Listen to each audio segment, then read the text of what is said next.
Yeah. So, what advice would you share for other business owners, whether they're trying to start something similar to what you're doing or something completely different?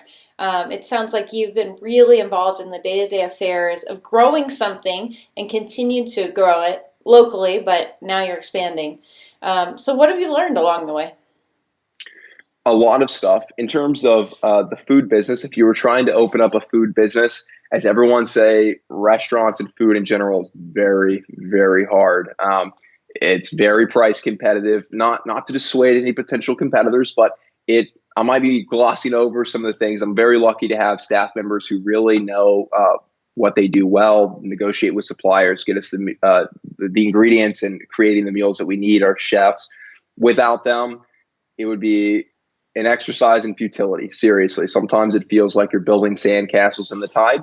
But outside of that, meals. If you've already cut your teeth in restaurants, maybe it wouldn't be a bad business for you. But in general, just as you scale, it's really important to get out of the day to day. A lot of the questions that I ask my team is it important or is it urgent? And oftentimes those two things lead us astray because we're very caught chasing our own tail looking at urgent things. Okay, well, we need to do this, we need to do this.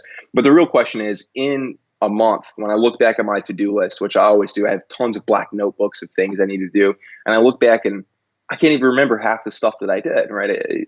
Maybe it wasn't as important as I thought at the time. So that's something that I really had to learn as one of the biggest features of my time management is finding ways of isolating what are the urgent and important things that I can accomplish today.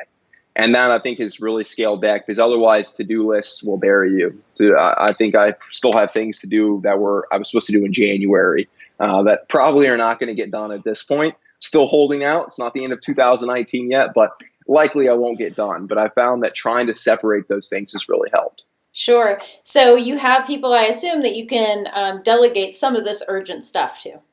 Absolutely. Without it, I would have fallen apart a long time ago. I think that the staff around me, incredible. From one of my partners, Charles, he runs all of our kitchens. One of our other corporate managers, Noah, he oversees the acquisition we just made in Florida. He's out there, and all the way down, our kitchen managers, Amanda, our retail manager, Tyler. I mean, so many more people I can't name. I don't have time, but they really, really are the glue that keeps us all together. I find that a lot of my job is kind of like being a music conductor, really more than the writing the music or the playing the instruments. But 90% of what you see at the opera are the performers, right? They're not the guy who waves the stick, but people underestimate how difficult it is to keep tempo, how difficult it is to keep everything in coordination.